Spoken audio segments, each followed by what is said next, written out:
You're useless. You should stay behind at the office. It's good you figured out you couldn't join before getting to the meeting spot. My grandson Tyler, who had set out for a company trip, came back home just 5 minutes after leaving. On top of that, he was getting verbally abused over the phone by his boss, Bob. When the call ended, Tyler slowly turned to face me. It's actually good because I had some work piled up. Plus, I've been causing trouble, so it can't be helped. Tyler mumbled as if convincing himself. He seemed to be under a lot of mental stress. Bob's unacceptable behavior needed to be dealt with properly. Leave it to me. I'll handle it. You did well. I operated my smartphone, opened the contacts app, and tapped Bob's number. My name is Michael. I'm in my 60s and currently invest in local businesses, helping with their management.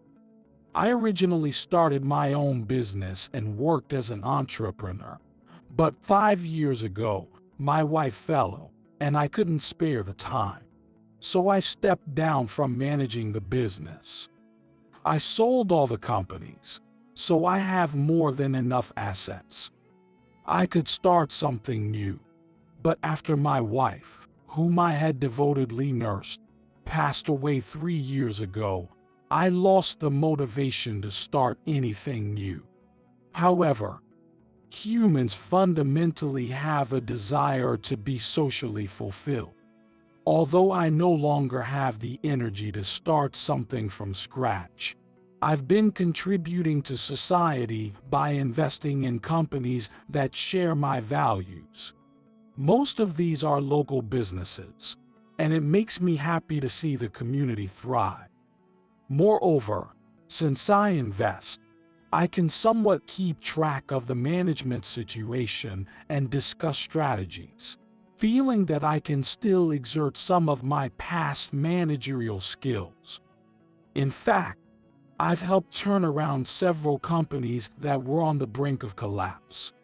One of these companies is where my grandson Tyler works, so I feel a bit proud of my efforts. I'm sure my wife is watching from heaven, praising me, saying, "Well done." Tyler is my daughter's only son, but he rarely received care from his parents. My daughter, a nurse, lost her husband early and often worked night shifts, so she couldn't spend much time with her child compared to a typical family. Thus, Tyler mostly lived at my house with his grandmother and me. I take pride in having raised Tyler in place of his father. Tyler grew up to be a genuinely kind and responsible young man, and I felt reassured when he got a job at a company I invested in.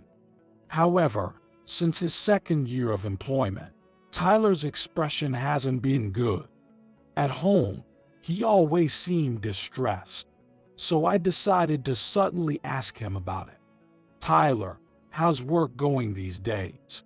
It looks like you're working in your room even after you come home. Work-life balance is important, you know. It's essential to generate profit in the companies I invest in, but it's even more crucial to value the employees, especially in the companies I invest in, which, despite having admirable principles, often struggle with management. When receiving investment at the brink of bankruptcy, many managers focus solely on profits to revive their business. However, that approach never works. Even though a company aims to make a profit, it's run by people. A company that doesn't value its employees and consider their job satisfaction and life fulfillment will inevitably fail. I always advise them to cherish their employees before making an investment.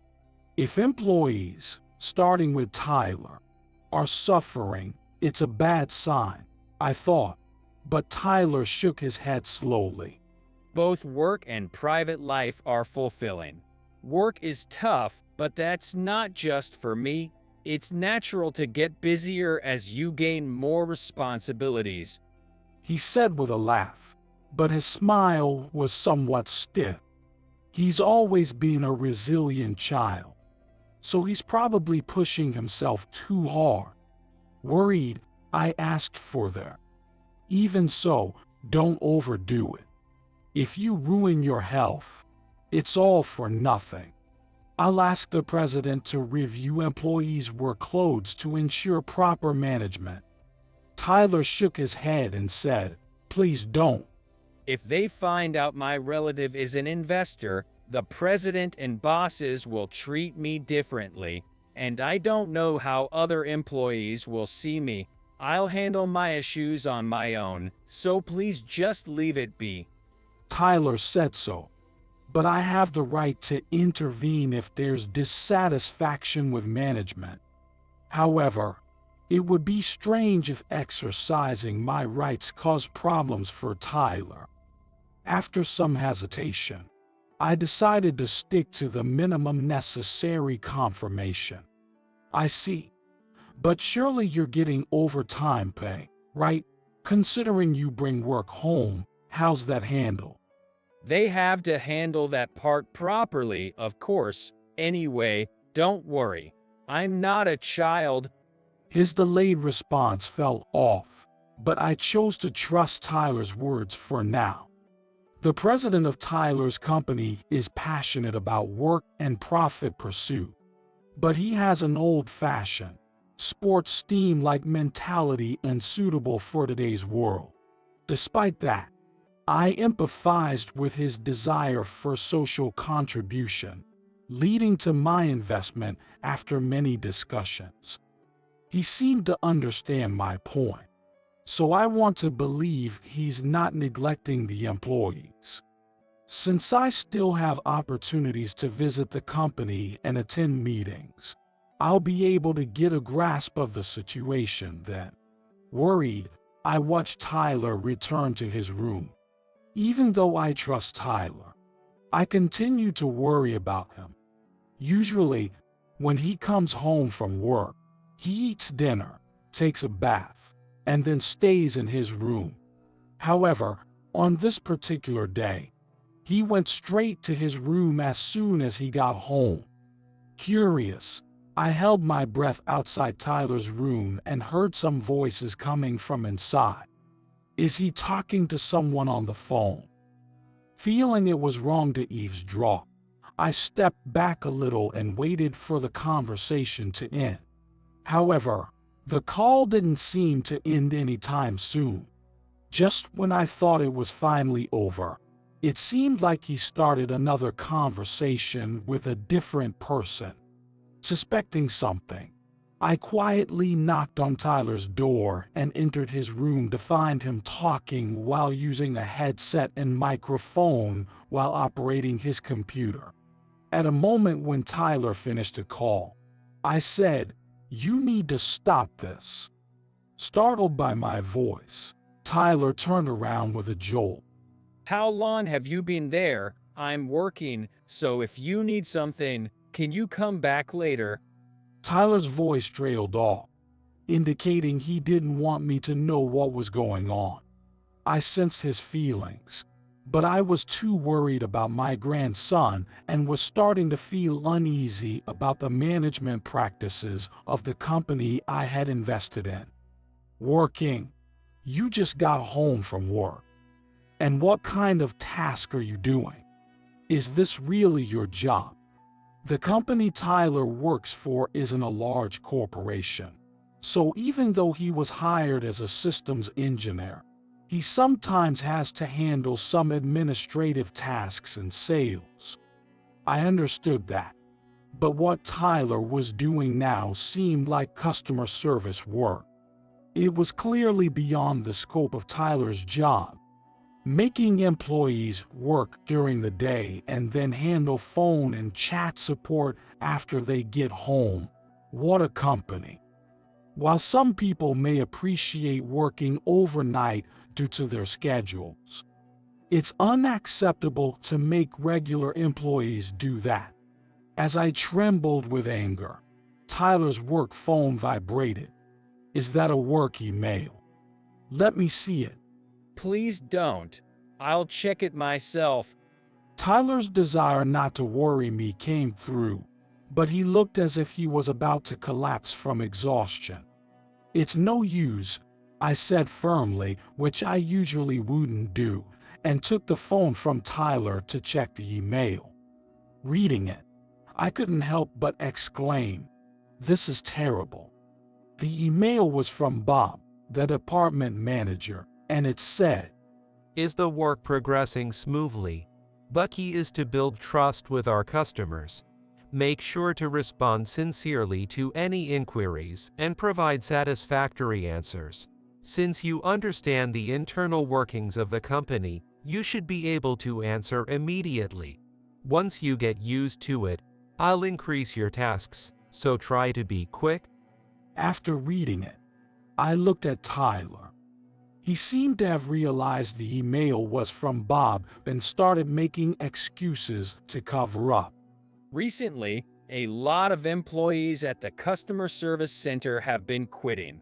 I'm just holding the fort until we can hire new people, so I'll do my best. I wanted to shout, "Don't be ridiculous. It's unacceptable to burden employees like that." However, there was no point in complaining to Tyler. I placed a hand on Tyler's shoulder and spoke quietly. There's no job worth ruining your health over. First, have dinner and take a bath. But, Tyler began, but I cut him off and made him leave the room. I sighed in front of the computer. I need to arrange a meeting with the president as soon as possible. With that in mind, I started making preparations. The following week, I was surprised to find Tyler at home during a weekday, so I asked him, "Do you have the day off today?" It's rare to have a weekday off. Unlike the weekends, the town will be less crowded and you can relax. Of course, you can also just chill at home, I said cheerfully, but Tyler didn't look happy. As I waited silently, Tyler started to explain his situation bit by bit. Actually, I asked for the morning off. I need to go to the hospital. A lot of questions came to mind, so I voiced my concerns. Are you not feeling well? Why not take the whole day off? Which hospital are you going to? I can give you a ride. Though I thought I might be coddling him, Tyler, who rarely complained, was now saying he wasn't feeling well. However, as expected, Tyler shook his head. I'm an adult now. You don't need to be so overprotective. Besides, they're short-staffed, so I've been told to come in after my appointment. Was it Bob who told you that? Tyler nodded slowly in response to my question. No way. What kind of manager makes an employee come in after seeing a doctor when they're not feeling well? Fuming with anger, I spoke in a trembling voice. We need to replace the management. First, I need to hear more details. As I reached for my smartphone, Tyler hastily snatched it away.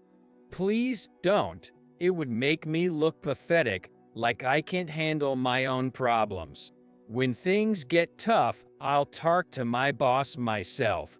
If they don't understand, I'll come to you for advice.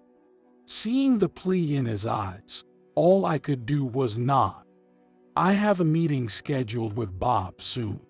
I can address this issue then. I decided to hold out until that day. But when Tyler returned from the hospital, a new truth came to light. I had assumed Tyler was just dealing with a cold or something similar, but it turned out to be something else entirely. I discovered this when Tyler was changing clothes in his room to go to work. His wallet was left on the living room table, and out of curiosity, I peeked inside to see which hospital he had gone to. As expected, Tyler's wallet contained a hospital ID card, but the hospital name left me speechless. Tyler had been seeing a psychiatrist. His mind must have been pushed to the limit, to the point where he had to seek professional help. It's known that getting an appointment at this psychiatric hospital is quite difficult. Even if you manage to get an appointment, it's common for the counseling session to be scheduled a month later, leading many patients to give up in the meantime. Tyler must be dealing with significant issues to go through such lengths for a consultation. As I held Tyler's wallet, his smartphone, placed next to it, buzzed with a new message. It wasn't his company phone, so I wondered if Bob was being unreasonable in his personal life too. Restless and worried, I checked the message displayed on the screen without any guilt. To my relief, it wasn't from Bob. The message was from someone named Emma, and it read, "Did you manage to go to the hospital? I hope everything is okay. Please take it easy today and rest." Perhaps Emma was a colleague of Tyler's. Knowing there was someone who cared about my grandson brought me a little comfort. But I was reaching my limit, so I barged into Tyler's room to persuade him. "Stop wearing yourself out for work already." I must have looked furious as I suddenly entered the room. Tyler, initially wide-eyed, sank into his chair and said, "You saw it, didn't you?" The physical issues are real. The internal medicine department couldn't find the cause, so they referred me to today's hospital. Here, Tyler handed me a card from the internal medicine department as proof. Indeed, there was a record of a visit from about a month ago. And you know, there's that company trip I mentioned, right? I'm really looking forward to it. I don't want to go with any bad vibes, so please don't make a fuss. With that, Tyler said, "I'm heading out," and left for work. All I could do was hold the medical card and say, "Take care," as I watch his back. Since then, Tyler hasn't shown signs of being bedridden or losing his expression, so I've decided to keep an eye on him as usual. The day of the company trip that Tyler had mentioned came quickly, and he left the house cheerfully saying, "I'm off." Though work must be stressful, a company trip would allow him to relax a bit. I hoped Emma, who had messaged Tyler, was also going on the trip. I was looking forward to hearing about his trip when he returned. But just 5 minutes after leaving, Tyler came back home. "What happened? Did you forget something?" I asked with a smile. But Tyler didn't look happy. "Did something happen?" I asked, and Tyler slowly began to speak. I got a worried call from a colleague saying my name wasn't on the employee trip roster. In the middle of his story, Tyler's smartphone rang. He sighed as he looked at the screen and answered the call. From Tyler's smartphone, I could hear the cheerful voice of Manager Bob. A useless person like you should stay behind at the office. It's good you figured out you can't join before reaching the meetup spot. Completely drained, Tyler absent-mindedly responded and hung up the phone. Then he slowly turned to face me. I've got work piled up, so it's just as well. And I've been a bother lately, so it can't be helped. He mumbled as if to convince himself. Then, tears welling up in his eyes, he rushed into the bathroom and didn't come out. Shaking with anger, I slowly walked up to the bathroom door. From behind the door, I could hear Tyler sobbing. He must be really struggling mentally. Bob needs to be held accountable. "Leave it to me. I'll take care of it." "You did well." I took out my smartphone, opened the contacts app, and tapped Bob's number. The call rang for a while, but there was no sign he was going to answer. Thinking he might be having fun at Tyler's expense, I was truly furious. I had the contact information for the president of the company I had invested in, hoping to hear his thoughts directly someday. While he's in high spirits, I'd like to give him a piece of my mind. I called Bob repeatedly, determined not to stop until he answered. Finally, it seemed like Bob picked up the phone, his voice sounding annoyed. Who is this? I'm busy right now. Michael speaking. Sorry to bother you during the employee trip. I'd like a moment of your time. I spoke as politely as I could to Bob, but he seemed utterly uninterested in changing his dismissive attitude. If you know that, at least think about when you're calling. You sound old, can't you show some consideration? By the way, who are you exactly? Just saying your name doesn't tell me anything. I could reveal my identity right away, but wanting to know more about Bob, I decided to keep the conversation going with minimal information. As you say, I have connections with the president of your company, and I wanted to ask about the internal situation of your company. Today might be difficult, but if you could spare some time later. Fine, I'll contact you later. I'm hanging up now. He cut me off mid-conversation and hung up. From his unshaken response, he either has a lot of nerve or is lacking in communication skills. Still unsatisfied, I called him again right after hanging up. You're persistent. I told you to call back later. He yelled so loudly I almost pulled the phone away from my ear, but I quickly asked what I needed to know. Just let me ask you this, and I won't contact you any further today. What do you think of your employees? Today, my grandson was supposed to go on an employee trip and was told the incompetent stay at the office. Hearing my words, Bob laughed out loud.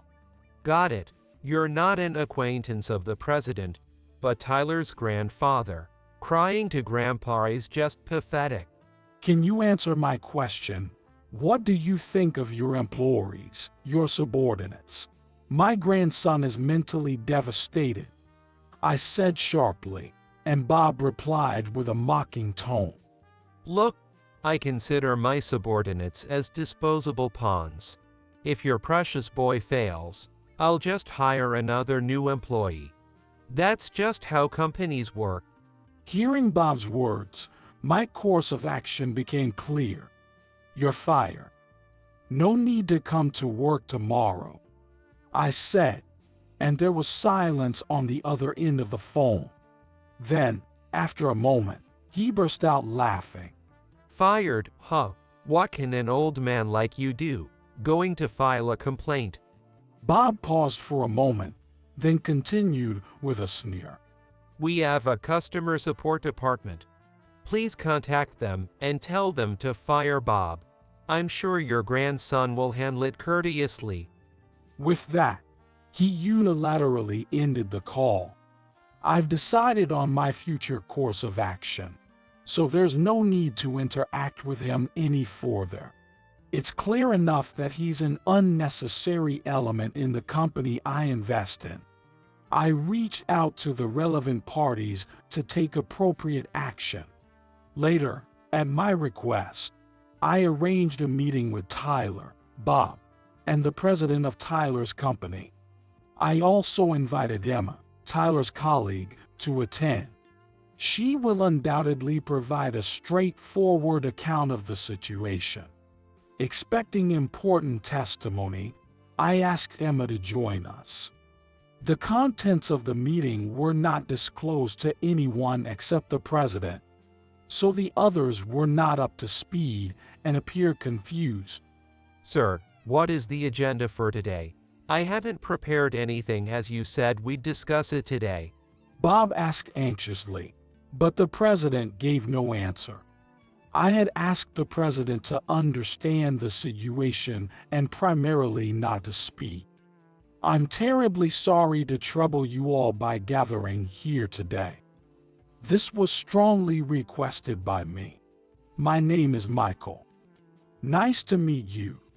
As I introduced myself, Bob looked startled. I thought I recognized the voice. Michael, you're Tyler's grandfather, aren't you? Although his words were polite since the president was present, his eyes clearly looked down on me. It was infuriating, but Bob was about to experience hell. He must be punished. Tyler's grandfather, Tyler always helps me out. I'm Emma. Pleased to meet you. Emma shook my hand gently. Just from the messages she had sent to Tyler, I knew she was a kind person, but her expression and voice also exuded her good nature. So, Michael, why are you here? It's not usual for an employee's grandfather to attend an internal meeting. The president glared at Bob, but he seemed unaware. Emma must have had the same question, so I finally clarified my position. I've spoken to Bob over the phone before, but I have a special connection with the president. Actually, I've made substantial investments in this company, so I have the right to have a say in the management policies.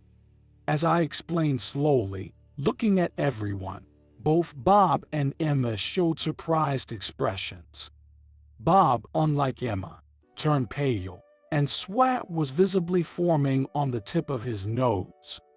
Is that so? When our management was struggling, was it you who offered financial support? Bob checked for the president's reaction to confirm. He's old enough to have experienced times when his company was on the brink of collapse. Seeing the president slowly nod, Bob visibly shuddered. That's right. We're very grateful for that. We also received advice on system development, which helped the company recover. As Bob deeply appreciated it, Emma's eyes sparkled. So that was it. I've always used this company's services, but I noticed significant improvements in the website and purchasing processes. It's amazing to know it was Tyler's grandfather who helped. Emma smiled at Tyler. Tyler appeared somewhat embarrassed. I'm willing to invest and speak up in management to help a company I support to rebuild. I've shared the same idea about the systems and management philosophies with this company. Right, I asked the president, who nodded and spoke for the first time today. A company must value people like employees and customers more than just pursuing profits. That's what he said. However, there are people in this company's management who treat employees like pawns. I stated as if declaring it, and Bob flinched, obviously aware of it. Bob looked desperately at Tyler. Who is that? I don't know any manager like that, right, Tyler? Manager Bob asked in a feeble voice, but Tyler didn't answer. Instead, Emma spoke up. I think it's well known since we're discussing it now. Honestly, it was painful to see how much pressure Tyler was under from his supervisor. He was driven to the point of needing to go to the hospital. Emma choked up as if she was the one suffering, bravely explaining. I really shouldn't have overlooked it, but I couldn't bring myself to act. Please, set up an independent committee to investigate. I beg you. As Emma begged, Tyler did the same. Having resigned himself, Bob didn't speak again after that. Ultimately, his words and actions were seen as a major problem at the company, and he was put under investigation by an independent committee. His misdeeds are likely to be exposed now. From what I've heard, there were testimonies from employees other than Tyler who claimed to have suffered. I hope all the victims get the justice they deserve. Bob admitted to all the misconduct revealed by the committee and apparently offered his resignation. I don't know what he'll do next, but I hope he changes his heart and successfully reintegrates into society. I hope he has learned his lesson and will treat his colleagues and subordinates with respect in the future. Recently, Tyler has started saying something interesting. He says he wants to start his own business someday to contribute to society. I'm not sure what prompted this change of heart, but while I caution him that business isn't easy, I find his statement promising. Emma has also said she would support Tyler in this endeavor. Lately, they've been seeing each other often, and since their relationship deepened, Tyler's expression seems to have brightened. The future of our society will be shaped by young people like Tyler. I want to do what I can to help create a society where they can thrive